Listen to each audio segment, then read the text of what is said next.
오늘 이렇게 제단 그리고 우리 꽃꽂이도 성령의 불꽃을 이렇게 잘 해주셨어요. 감사합니다.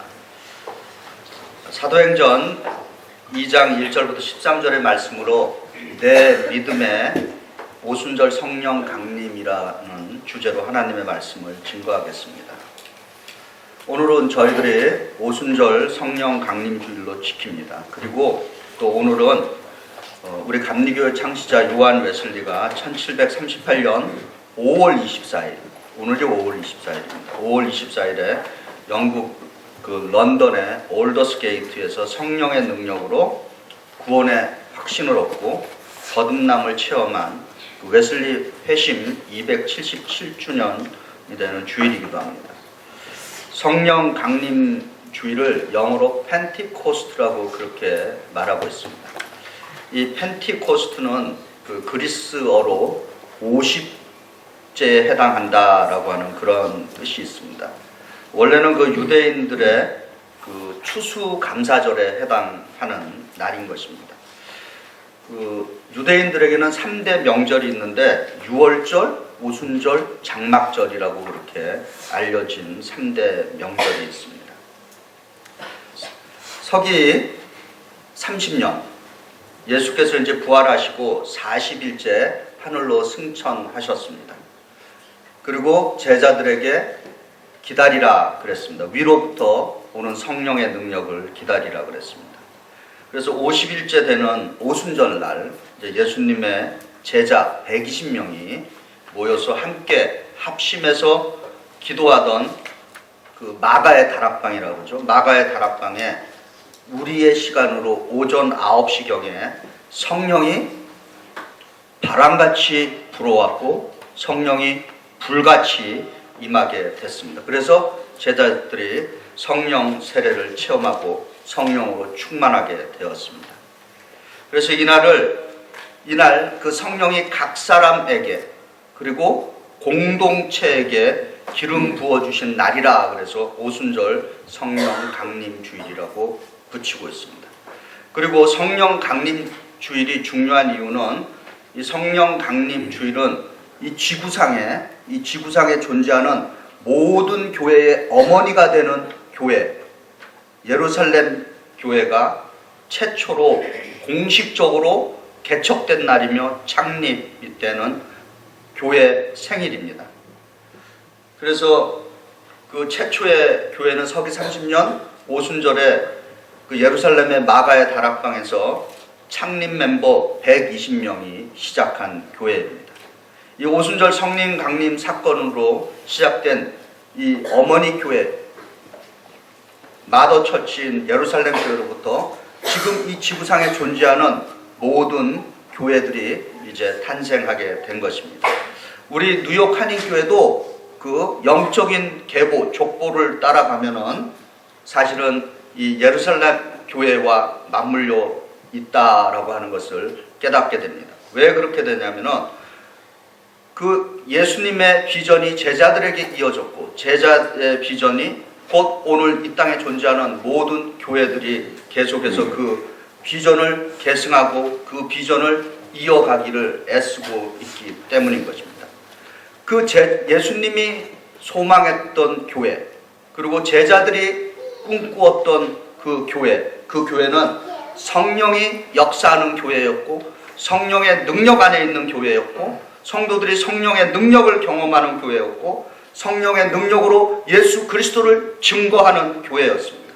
그리고 성령 세례를 경험한 이 120명의 예수 그리스도의 제자들은 전혀 다른 사람들로 변화가 됐습니다. 그래서 이 오순절 성령 강림절은 이 120명의 제자들의 삶은 성령 세례를 경험하지 않은 오순절 이전의 그들의 삶과 성령 세례를 경험한 오순절 이후의 삶으로 확실하게 구별이 되고 있습니다. 오순절 성령 강림은 우리는 성령을 경험했다라고 하는 말로 표현할 수 있습니다. 성경과 우리들의 성경과 경험은 아주 밀접한 관계를 맺고 있습니다. 성경이 증언하는 하나님의 말씀은 개인적이든 혹은 공동체가 체험해야 그 하나님의 말씀이 확고하고 신뢰를 갖게 되고 그리고 확신에 이르게 되는 줄 믿습니다. 그래서 성경은 살아있는 진리이며 성경은 우리를 위한 말씀이라고 확신을 갖고 증언할 수 있게 되기 위해서는 우리 각 사람이 공동체가 이 하나님의 말씀에 대한 체험이 있어야 되는 줄 믿습니다. 그 체험, 그 경험이 바로 성령의 역사인 것입니다. 신약에서 오순절 성령 세례를 받기 전 그 제자들의 삶과 오순절 성령 세례를 받은 그 제자들의 삶은 비포와 애프터가 완전히 달라지고 있습니다.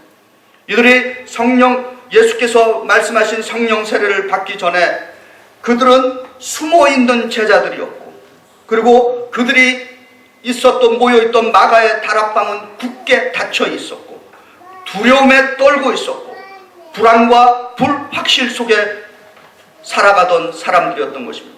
그런데 오순절 이날 성령이 바람같이 불같이 그들에게 기름을 부어 주었을 때 그들은 세상에 대한 두려움을 극복하고 담대하게 예수 그리스도의 복음을 들고 나갔고 용기 있게 예수 그리스도의 복음을 전하는 증인으로 살아가면서 예수께서 명령하신 땅끝까지 이르러 내 증인이 되라고 하는 그레이트 커미션 대사명을 실천할 수 있게 된 것입니다. 120명의 교회 개척을 대표하는 제자는 베드로였습니다. 베드로의 삶은 오순절 이전 이후의 성령 강림의 삶과 완전히 다른 사람이 되었습니다. 오순절 이전에는 베드로는 예수님을 3번이나 사람들 앞에서 비겁하게 저주하면서 부인한 인물이었습니다. 예수님이 체포되기 전에 6월절 만찬 때 예수께서 베드로에게 오늘 밤 닭이 울기 전에 너는 3번 나를 부인한다고 예언했을 때 베드로는 다른 사람들은 다 줄을 버릴지라도 자신은 죽기까지 줄을 따르겠다라고 맹세한 인물인 것입니다. 그러나 예수님이 막상 체포됐을 때 제자들은 다 도망갔고 복음서에 의하면 심지어 어떤 제자는 얼마나 급했으면 옷을 벗고 나체로 도망간 제자도 있습니다. 그리고 베드로가 어떤 한 소녀가 베드로를 알아보고 당신도 예수의 사람이라고 고발했을 때 베드로는 무섭고 두렵고 그래서 비겁하게 예수님을 그냥 부인한 것이 아니라 저주하고 맹세하고 부인했습니다. 그가 부인하는 그 3번의 강도도 점점점 강하게 부인하고 있습니다. 그런데 놀라운 또 사실은 그가 예수를 부인한 것을 깨닫고 닭이 울 때 그는 즉시 가슴을 치면서 통곡하는 회개를 했다라고 하는 기록이 있습니다. 그런데 놀라운 사실은 오순절날 성령 세례를 받고 성령을 체험한 베드로는 성령이 충만해서 사람들 앞에서 숨어 있는 것이 아니라 공개적으로 나타났고 두려운 것이 아니라 담대하게 예수 그리스도를 전했고 오순절 당일에 베드로의 말씀으로 3,000명이 회개하고 예수를 믿게 되는 놀라운 역사가 일어났습니다. 그래서 사도행전 2장 14절에 이렇게 증언합니다. 베드로가 11 사도와 함께 서서 소리를 높여 이르되 유대인들과 예루살렘에 사는 모든 사람들아 이 일을 너희에게 알게 할 것이니 내 말에 귀를 기울이라. 사도행전 2장 41절에 그 말을 받은 사람들은 세례를 받음에 이날의 신도의 수가 3,000이나 더하더라 라고 기록하고 있습니다. 우리가 잘 아는 대로 베드로는 로마 네로 시대 때 서기 68년경에 십자가에 거꾸로 매달려 순교했다고 전해주고 있습니다. 마가의 다락방에서의 성령 체험은 베드로와 다른 사람들에게 그들의 믿음을 변화시키는 오순절 사건이 된 것입니다. 또한 오늘은 우리 감리교인들이 잘 아는 요한 웨슬레 회심 주일로 저희들이 또 지킵니다. 오늘이 5월 24일인데 1738년 5월 24일에 한 사람의 생애를 완전히 뒤바꾸는 사건이 일어났습니다.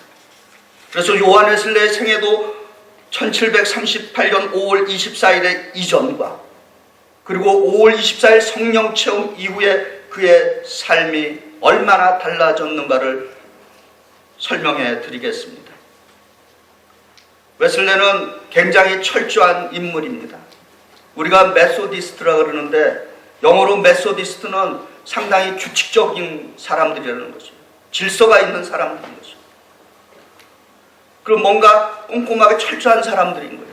그 우리가 붙인 것이 아니라 남들이 그렇게 불러줬어요. 좀 비웃는 듯한 이름으로 메소디스트라고 불러주신 겁니다. 규칙장이들. 뭔가 하려면 항상 질서 정해놓고 하고. 그래서 메소디스트. 원래는 3가지 이름이 있었어요. 바이블 모트, 성경벌레들 그랬어요. 성경벌레들이라고 불렀어요. 그 다음에 또 하나 있습니다. 세크라멘탈리스트, 성만찬주의자들 또 그렇게 불렀어요. 그런데 남들이 그렇게 비웃고 조롱하는 그 이름이 오늘 우리의 이름이 된 것입니다. 그런데 요한 웨슬레가 1736년에서 37년까지 햇수로 2년 동안 이 미국 조지아 사바나에 선교사로 왔습니다. 그런데 약 2년 동안의 그 사역은 목회에도 실패했고 사랑하는 한 소피 학기라는 여인이 있었는데 그 여자와 연애에도 실패했고 결국에는 영국으로 도망치듯이 야간에 배를 타고 야간 도주했습니다. 그리고 목회를 포기하려는 마음까지 먹었습니다. 그런데 이가 그 당시에 독일의 경건주의라고 불리우는 모라비안 지도자 중에 피터 벨러라고 하는 사람을 만났습니다. 그를 통해서 웨슬리가 이제 좀 위로를 받게 되는데 그 웨슬리는 그 피터 벨러에게 이렇게 대답합니다. 나는 당신이 갖고 있는 그 구원의 확신이 없습니다. 그래서 내 목회를 계속해야 될지 갈등을 겪고 있습니다. 그렇게 고백했어요. 왜냐하면 이 웨슬리가 이런 고백을 한 이유는 웨슬리가 미국에서 영국에서 미국으로 갈 때, 그 다음에 미국에서 영국으로 올 때 그 배에 채플린 역할을 한 사람입니다. 그런데 그 당시에 배는 지금처럼 동력선들이 아니기 때문에 많은 시간을 걸려서 배를 타고 와야 되기 때문에 그 채플린 역할을 했는데 배가 풍랑을 맞은 거예요. 그런데 웨슬리도 자기 살려고 애를 쓰는데 한쪽에 한 무리의 사람들이 배 안에서 그 갑판에서 무릎을 꿇고 기도하면서 찬양을 하는 모습을 본 거예요. 그래갖고 다른 사람들은 다 자기 살기 바쁘는데 그런 모습을 보고 웨슬리가 너무나 충격을 받아서 무섭지 않느냐고 그렇게 물어봤습니다. 그랬더니 거기 지도자 중에 그 사람들이 모라비안 교도들이었어요. 그 사람 중에 한 사람이 웨슬리에게 당신은 구원의 확신이 있습니까? 이렇게 물어본 거예요. 그러니까 웨슬리가 글쎄 그러진 않고 목사니까 그래도 있습니다 이렇게 대답은 했어요. 근데 그가 일기에는 뭐라고 기록을 했냐면 그때 그 대답은 내 마음에서 우러나는 대답이 아니라 거짓된 증언이라는 내용이었습니다. 그래서 웨슬리가 영국에 돌아왔을 때 이 피터 벨러 그 모라비아 그 교도 지도자 중에 한 사람, 이 사람에게 나는 당신이 확신하고 있는 그 구원의 확신이 없습니다. 그래서 이제 이 목회를 어떻게 해야 될지 모르겠습니다. 포기하려고 했어요. 그런데 이 피터 벨러가 웨슬리에게 이렇게 충고해 주었어요. 친구여, 당신이 구원의 확신을 얻을 때까지 구원의 믿음에 대해서 전파하십시오. 그리고 그 믿음을 얻은 다음에는 당신은 계속해서 그 믿음을 전하게 될 것입니다. 그렇게 말했던 것입니다. 그래서 영국에 돌아와서 웨슬리는 이 확신 없는 그 확신의 믿음을 얻기 위해서 끊임없이 투쟁하고 노력했어요. 그래서 간절하게 응답해달라고 애를 썼습니다. 그래서 드디어 1738년 5월 24일 날 수요일 날 웨슬레 자신을 송두리째 변화시키는 성령의 기름 부으심을 경험하게 되는 것입니다. 5월 24일 날 새벽 5시 평소에 하던 대로 성경을 읽었어요. 그런데 그날 새벽에 읽은 성경 말씀이 마가복음 12장 34절 이런 말씀이었습니다. 내가 하나님 나라에서 멀지 않다라고 하는 그 말씀을 새벽에 묵상했습니다. 그리고 5월 24일 그 당일날 오후에 성바울 교회에 갔는데 거기서 말씀을 들었는데 시편 130편 1절부터 8절에 있는 말씀이었습니다. 여호와여 내가 깊은 데서 주께 부르짖나이다 라고 하는 그 말씀을 들었습니다. 그리고 그 당일날 5월 24일 날 밤에 런던의 올더스 게이트라고 하는 거리에서 열리는 성경 연구와 기도로 모이는 그 작은 집회에 참석하게 되었습니다. 여기서 웨슬리는 영어로 말하면 드라마틱한 성령을 통한 구원의 확신을 이제 체험하게 되었습니다. 그래서 그의 일기에 이렇게 기록하고 있습니다. 저녁에 나는 올더스 게이트 거리에서 모이는 집회에 별로 마음이 내키지 않았지만 참석했다.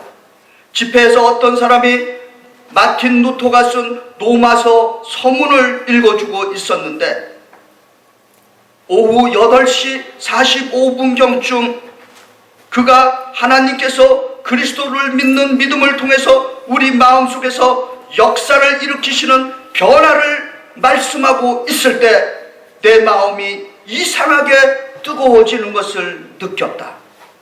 나는 그 순간 그리스도만을 의지하였다. 구원에 있어서 오직 그리스도만을 의지하였고 그리하여 그리스도께서는 나 같은 죄인의 죄까지도 없이 하시고 사망과 죄의 율법에서 나를 구원하셨다라고 하는 확신에 이르게 되었다. 할렐루야. 남의 일기라고 맥없이 들으시면 안 되죠. 우리가 여기까지는 많이 알고 있어요. 이런 확신이 들어오는 순간에 그가 뭐를 했느냐면은 이렇게 기록하고 있어요. 나는 나를 힘들게 만들고 나에게 악행을 행하는 그 사람들을 위해서 온 힘을 다해서 나는 기도하기 시작했다. 그리고 나는 그 순간의 체험을 거기 모여있는 사람들에게 공개적으로 간증하기 시작했다. 그런데 어떤 일이 생겼냐면은 이런 체험이 있은 그 순간 바로 지나자마자 사탄이 역사하기 시작했습니다. 뭐라고 속속했냐면은 그의 마음속으로부터 사탄의 음성이 이렇게 들리는 것입니다. 네가 지금 체험한 거 그거 가짜다 라고 하는 음성이 들려왔습니다. 그래서 웨슬리는 집에 돌아와서는 여전히 그런 음성으로부터 괴롭힘을 당했어요.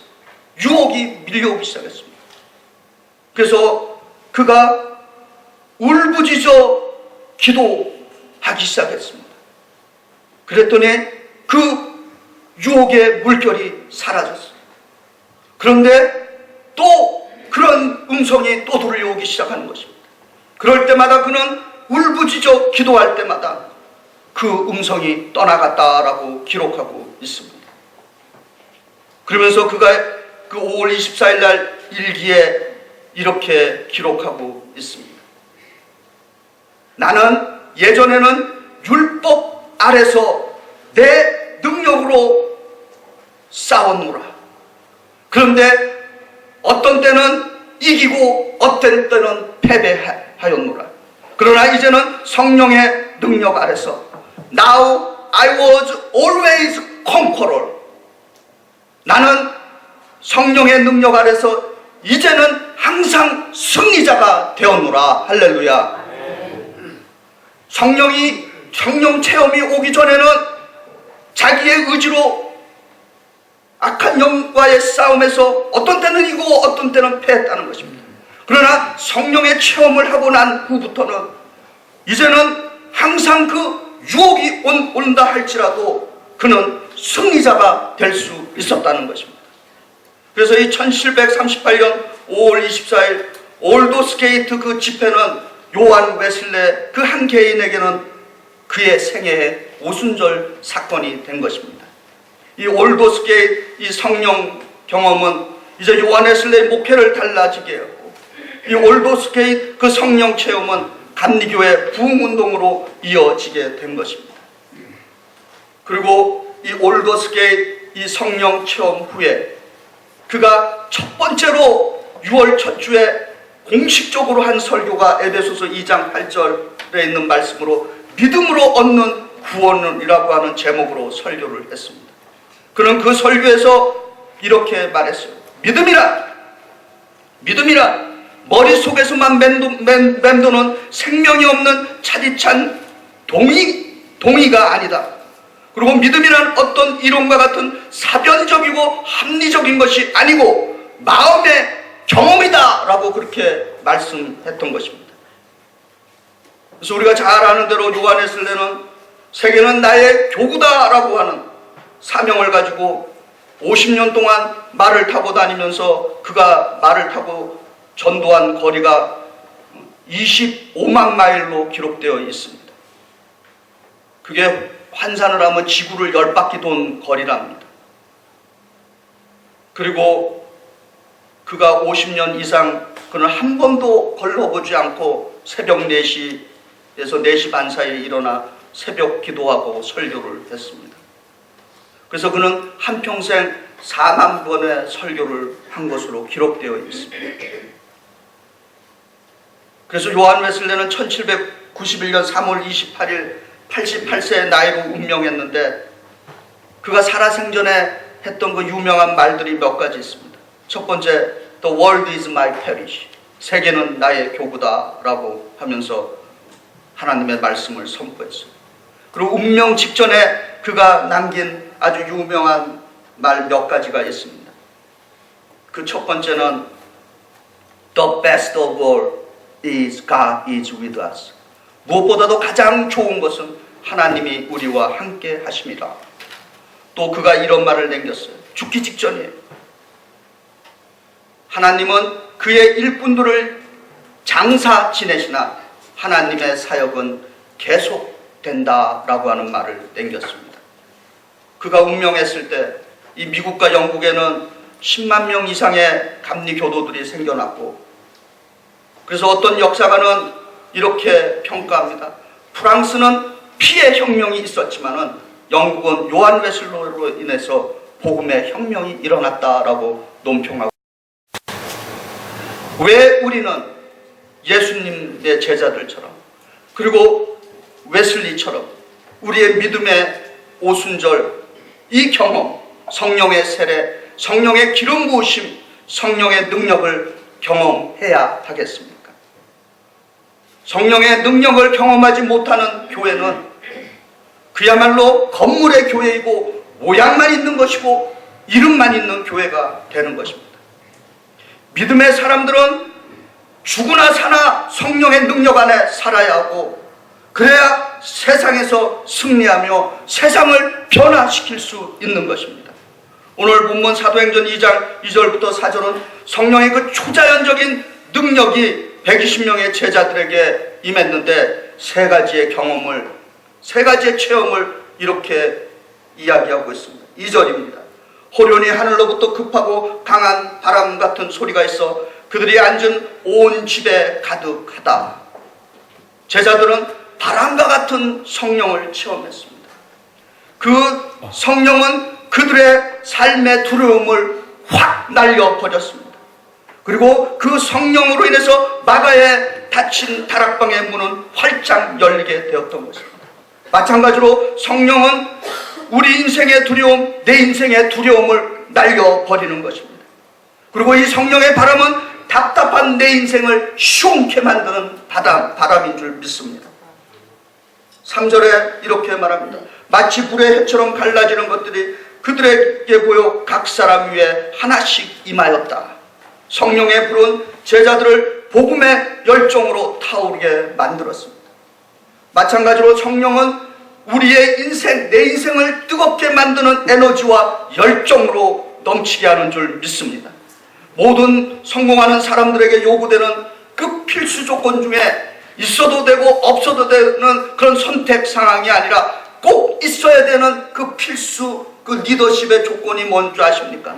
열정인 것입니다. 열정이 있어야 삶의 에너지가 넘치는 것이에요. 열정을 영어로 뭐라 그럽니까? 패션이라 그러는데 그것만 알고 있죠.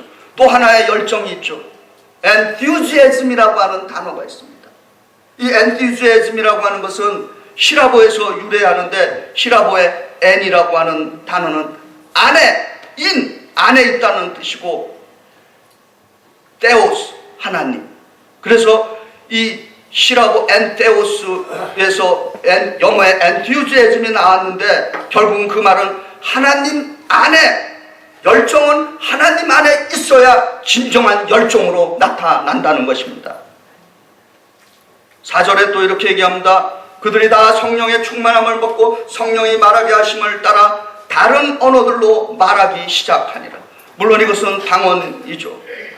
그런데 놀라운 것은 무서워하고 두려워하던 제자들이 방언으로 담대하게 증거하는 증거자가 된 것입니다. 다른 언어로 말하기 시작했다라고 하는 것은 성령은 내 인생, 우리의 인생을 소통시키는 능력이 있는 것입니다. 요즘에 많이 말하는 것 중에 하나가 이 커뮤니케이션에 대한 이야기를 하는 거죠.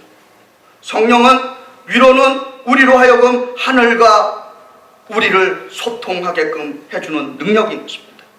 성령으로 우리는 하늘의 신비를 한자어로 천계라고 얘기하는 거죠.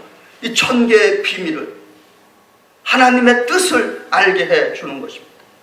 그리고 수평적으로 성령은 나로 하여금 사람들과 소통하게 되는 것입니다. 이웃과 대화가 소통된다는 것입니다. 위로는 하나님을 감동시키고 수평적으로는 사람들을 감동시킬 수 있는 능력이 생기는 것입니다. 바람과 같이 시원한 성령, 불길같이 열정이 넘치는 인생, 하늘을 감동시키고 이웃을 감동시키는 성령이 바로 성령님이 우리에게 오순절에 부어주시는 초자연적인 능력인 것입니다. 이제 어떻게 제자들의 오순절 이 성령 세례와 요한 웨슬리의 오순절 이 성령의 경험을 오늘 저희들도 함께 할 수 있겠느냐라고 하는 것입니다. 한국의 교회사가 중에 한 분의 박용규 교수라는 분이 있습니다. 이분이 쓴 그 교회사 책에 세계 부흥운동사라고 하는 책이 있어요.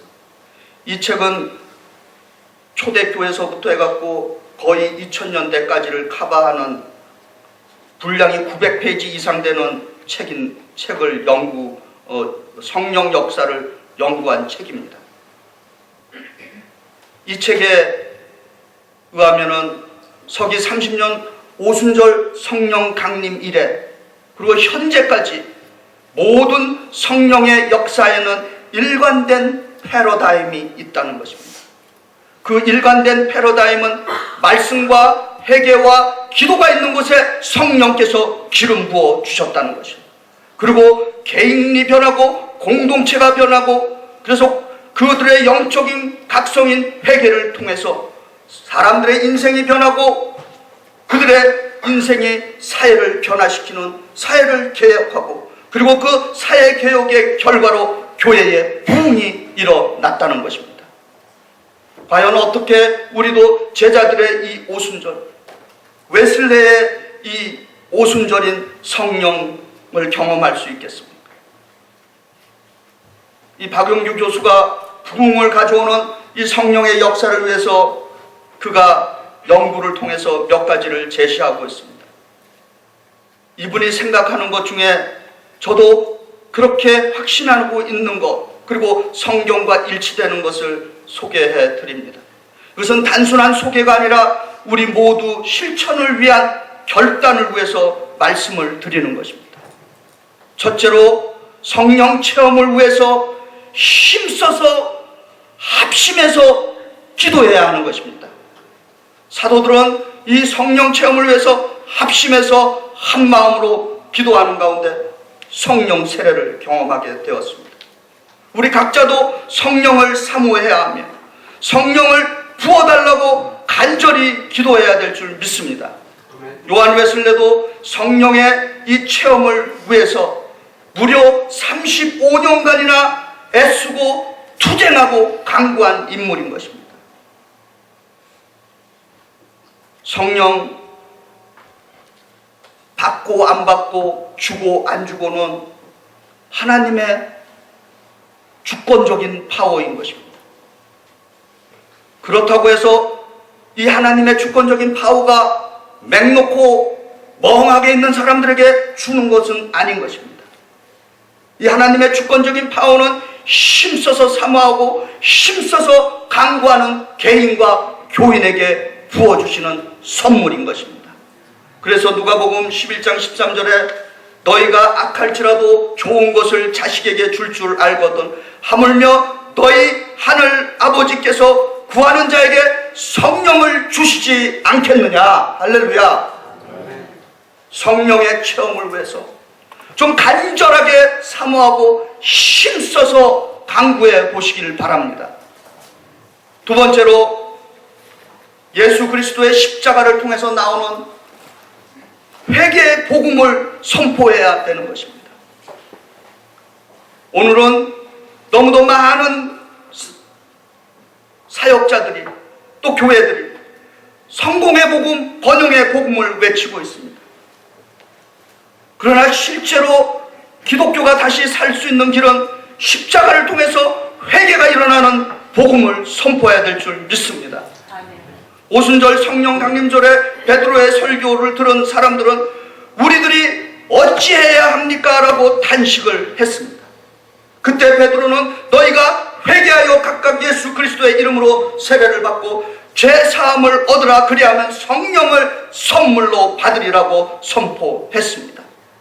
회개의 복음이 교회에서 전파되어야 될 줄 믿습니다. 한국 초대 교회의 복음도 성령의 그 능력도 회개 운동에서 시작된 것입니다. 제가 수표교 출신인데 예전에 저희 원로 목사님이 수표교 한국의 감리교에서 가장 오래된 교회 중에 또 하나예요. 정동교회만큼 오래됐습니다. 그 원로 목사님이 설교하실 때는 평소에는 자상하신데 설교하실 때는 호랑이같이 설교하셨어요.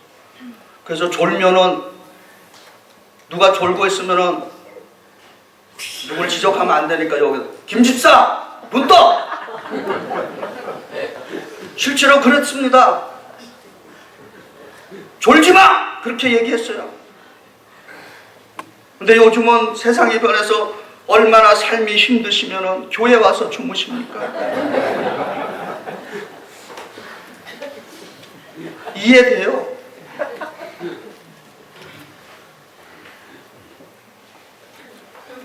세 번째로